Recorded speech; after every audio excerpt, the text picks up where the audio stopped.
Chancen und Risiken. Nehmen wir Automobil.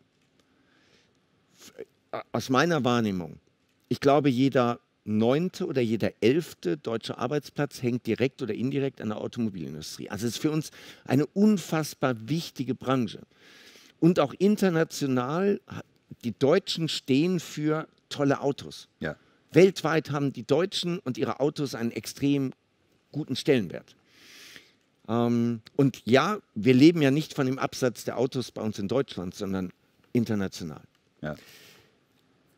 Das ging dann los mit dem Thema Diesel, dass auf einmal der Diesel der falsche Motor ist und dass wir selber uns den Diesel schlecht geredet haben, kaputt geredet haben, obwohl international alle den Diesel feiern. Mega. So, aber jetzt sind wir auf dem Weg, dass wir uns den selber abschneiden. Eine Technologie, die Japaner sind da auch noch ziemlich gut, aber ansonsten die Deutschen und die Japaner haben die Dieseltechnologie geprägt. Also da gehen wir hin und schneiden uns das selber ab. Dann, wir haben extrem hohe Strompreise, die höchsten Strompreise auf diesem Planeten. Das bedeutet gerade auch für die Automobilindustrie, für jede produzierende Industrie, das ist richtig schwierig, weil meine Kosten gehen dann richtig hoch.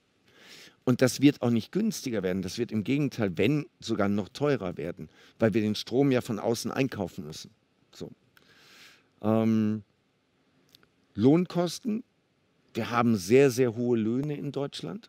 Auch das für die Automobilindustrie eher negativ. Und dann kommt das ganze Thema Elektromobilität. Die deutschen Medien pushen Tesla bis zum Abwinken.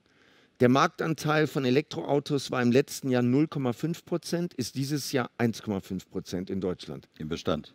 Im Bestand. Ja. So. Ja, es werden deutlich mehr bestellt. Aber die werden ja auch bestellt, weil sie extrem subventioniert werden. So. Was wird passieren mit der Automobilindustrie, der deutschen Automobilindustrie? Ich hau das mal so raus. Ich glaube, dass in 10 Jahren du schon längst und ein großer Teil, 2/3 mindestens, wenn sie ein neues Auto kaufen oder sich anschaffen, wenn sie es dann überhaupt machen, ein batterieelektrisches Auto kaufen werden. Wir sind am Anfang einer S-Kurve. Wenn es heute heißt, die Presse jubelt den Musk und Tesla hoch, bis vor kurzem war genau das Gegenteil der Fall. Also ich habe so ein Ding, deshalb kann ich vieles davon beurteilen, sachlich falsche Informationen. So, jetzt will ich nicht unterstellen, wer da wen irgendwie unterstützt hat, wie auch immer das ist. Tesla ist eines der Beispiele, wo man wirklich was über Strategie lernen kann, in Verbindung mit guter Technik und Einfachheit. Regeln zu brechen, beispielsweise kein Geld auszugeben für Werbung. So, weder für Zeitschriften noch für Online-Kanäle. Diejenigen, die dann die Medien sind, schauen natürlich, von wem kriegen sie Werbegeld und von wem nicht. Zu sagen, wenn du Service brauchst oder so, also bleib einfach zu Hause, du brauchst keinen Service, kannst die Garantie behalten, komm bitte nicht in unser Service Center, du hast 4 Jahre Garantie und 8 Jahre auf Akku und so weiter, komm nicht. Ja? Weil unser Service Center ist kein Profit Center, keine Werkstatt, sondern wir sind einfach nur dafür da, dass du fährst. Und das befreit natürlich von der Notwendigkeit, volle Werkstätten zu betreiben, das befreit von der Notwendigkeit, den Kunden in die Werkstatt zu holen. Man kann mobile Rangers schicken nach Hause zu den Kunden. Und das sind nur 2 kleine Beispiele von bestimmt 2 Dutzend Elementen von Teslas Strategie, die gemein sind, die unfair sind. Zudem, sagen wir mal, der CEO twittert mit Leuten, nimmt da Ideen auf, greift das auf, geht rein, schläft in der Fabrik. Das ist ein anderes Gefühl. Als Tesla diese Auslieferungsprobleme hatte, dann haben sich reihenweise Tesla-Fahrer, Eigentümer gemeldet, freiwillig, ohne Aufforderung, dass sie in die Service Center gehen, beziehungsweise die Auslieferungsstation und den neuen Kunden die Autos erklären, kostenlos. Das ist eine Fehlannahme, wenn wir über Annahmen sprechen, eine Fehlannahme war, dass es ausreicht, einen elektrischen Antrieb in ein Auto zu tun und dann können wir auch Elektrik und sind in Deutschland marktführend damit, was ja immer noch ein paar glauben. Das ist eine Fehlannahme. Es ist ein Gesamtpaket, das, wie gesagt, unfair ist gegenüber jedem Verbrenneranbieter. Es gibt eine ganze Reihe von Argumenten dagegen und so weiter. Wenn man genauer hinschaut, sind sie entweder nicht wahr oder sie sind in der Zukunft werden sie sich auflösen. So wie beispielsweise, ja, ihr fahrt ja dann auch mit Kohlestrom. Ja, in Deutschland mehr als in der Schweiz und in Österreich, weil die einfach Wasserkraft haben. Aber wenn wir auf den Verbrenner setzen, ist es irgendwann mal endlich und dann zementieren wir ja Kohle. Ja? Also Elektromobilität macht das immer mit. Aber wir müssen Wasserstoff machen. Wenn wir eine Wasserstoffmobilität starten würden in Deutschland, wäre das Todesurteil. Weil in Deutschland gibt es, glaube ich, 60 oder 70% der Wasserstofftankstellen in Europa. Und ich bin relativ sicher, auch die meisten anteilsmäßig in der Welt. Außer in Deutschland ist das für Autos, also für Pkw und Light Trucks, kein Thema. Also das passiert da. So, VW hat irgendwann mal vielleicht aus Schuld, Einsicht oder aus welchem Grund auch immer, aus Überzeugung gesagt, okay, Vollgas, wir machen Elektromobilität und von wegen Technologieoffenheit. Rein technisch gesehen, 20 bewegliche Teile im batterieelektrischen Auto, 1500 bis 2000 im Verbrenner und so kann man weitermachen, ohne das allzu sehr auszuarbeiten. Rein technisch gesehen, es kann keinen einfacheren, keinen langlebigeren Antrieb geben. Die neuen Tesla-Akkus, die 4680er, halten 1 Million Meilen. Da kannst du als normaler Mensch kannst du dann 100 Jahre mitfahren. Das brauchen die Robotaxis dann. Ökologisch, wirtschaftlich, technisch, jeder andere Antrieb ist chancenlos. So, jetzt kann man das eben verneinen, man kann sich dagegen wehren, aber es ist das Einfachste und es wird auch das Billigste sein. Ja, im Moment ist ja noch die Idee oder die Vorstellung, so Autos kosten riesig Geld. Ja, aber die Akkupreise sinken jedes Jahr um 15% bisher. Und es wird das Billigste sein, was man sich als Auto, als Motorrad, als was auch immer anschaffen kann. Deshalb in 10 Jahren, 2030, wird kaum noch jemand einen Verbrenner kaufen. Okay, jetzt hast du kurz angesprochen, Tesla hat das komplett neu gedacht. Es ist nicht einfach das normale Auto und ein anderer Antrieb, sondern es ist ein komplett neues Konzept. Ja. Und die Deutschen, so wie ich das wahrnehme, sind ja eher so unterwegs, dass sie sagen, wir nehmen das alte Auto und packen da einen neuen Antrieb rein. Zum Beispiel. Das heißt, wie ist die Perspektive für die nächsten 10 Jahre bei den deutschen Automobilbauern und den Jobs, die da dranhängen und Zulieferer und so? Ich brauche ja viel weniger Zulieferer, weil ich viel weniger Teile brauche. Was hängt da dran?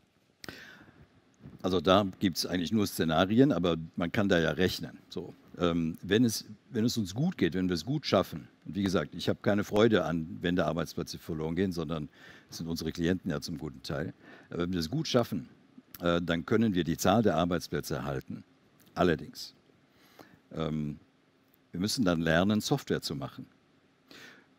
Was hier nicht verstanden wurde, ist, dass Tesla zu einem enorm großen Teil ein Softwareunternehmen ist.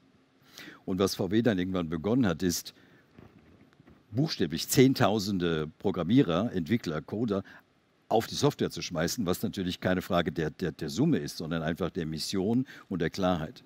Wir werden also immaterieller sein und darüber das Geld verdienen. Wir werden die Teile, die nicht direkt Verbrennerteile sind, ja weiterfertigen können und müssen uns dort an der Weltspitze halten. Darauf zu zählen, dass wir den Verbrenner über 120, 30 Jahre so toll optimiert haben, das macht den Deutschen auch keiner vor. Deshalb haben die Chinesen ja auch entschieden, da konkurrieren wir gar nicht mehr so groß, kriegen wir eh nicht so gut hin wie die. Nichts, wir machen Elektrik, weil das kann jeder. Und Elektronik. Und deshalb, wenn wir uns Mühe geben, können wir Arbeitsplätze halten. Ansonsten müssen wir wirklich damit zurechtkommen, dass mehrere 100.000 Menschen andere Jobs brauchen. Okay, gut. Bleiben wir noch einen Moment in diesem Automobilbereich. Elon Musk. So.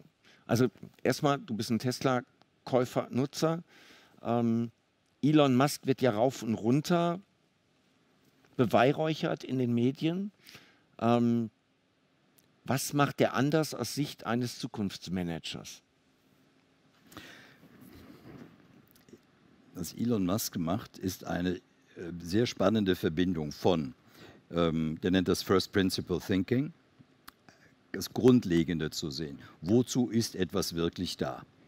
Und wo gibt es Spannungen, wo gibt es Ungereimtheiten, wie beispielsweise, dass Hersteller und das gesamte Automobilsystem darauf ja setzen müssen, dass die Autos Wartung brauchen, dass sie kaputt gehen. Das ist etwas, was eigentlich nicht in die Welt passt.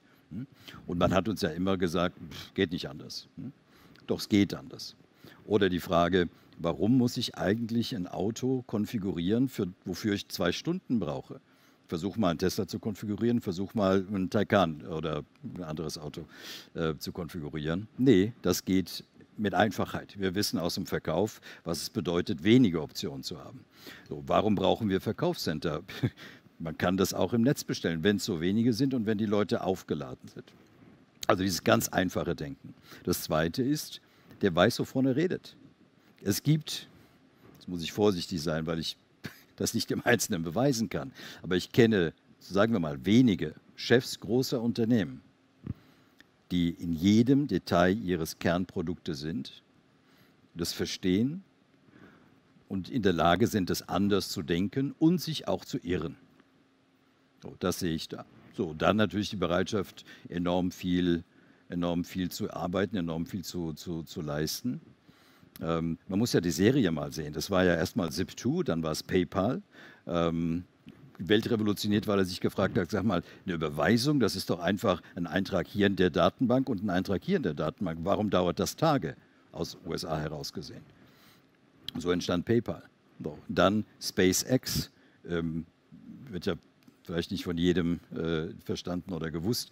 SpaceX ist ja selbst nochmal ein großes Unternehmen geworden mit eigentlich 7, 8 Jahren jetzt, in denen sie wirklich ernsthaft die Raketen starten. Und sie haben über 70%, fast 70% Weltmarktanteil im Commercial Spaceflight erobert, gegen alle staatlichen Riesenorganisationen, weil sie beispielsweise nicht Teile gekauft haben, die über eine ganze Stufe von Händlern und Veredlern dann $100.000 kosten, sondern weil das gleiche Teil am Consumermarkt für $5.000 zu kaufen war und sie das eben dann nochmal gedacht und nochmal veredelt haben. Und weil sie auf die sagenhafte Idee kamen, die Raketen nicht wegzuschmeißen. Ja?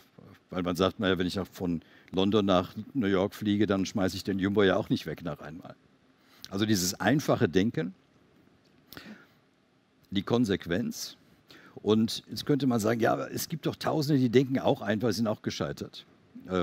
Das Besondere hier ist ein Stück weit, das war alles publiziert. Also im ersten Masterplan, im zweiten Masterplan, da steht dann drunter, don't tell anybody. Aber es war eben publiziert, was sie machen werden. Erst das Auto, dann nimm das Geld, mach das Auto, liefere auch Energieversorgung, liefere Akkus, mach große Akkus, liefere Solardächer. Und jetzt hat das, was man vielleicht noch als letzten Gedanken, was man unter Positionierung immer zu wenig versteht. Also man hört gerade so in der Marketingwelt immer, positionier dich, absolut richtig. Aber Positionierung hat 2 Dimensionen. Positionierung nach vorne zum Kunden, damit du mit der weißt, wofür du stehst oder sie weiß, wofür du stehst. Aber der zweite Teil Positionierung wird immer vergessen oder nicht gewusst. Die Positionierung, die Aufstellung im Geschäftsmodell, sich so aufzustellen, dass sich die Dinge gegenseitig verstärken, dass du nicht kopierbar bist. Das ist wirklich Strategie. Und das beherrscht der bzw. diese Firma genial. Deshalb Akkus, KI im Auto, die Autos auf den CW-Wert gebracht, der Rekord ist, Weltrekord. Alles das zusammen verstärkt sich bis hin zur Uneinholbarkeit. Und wo hat er das her?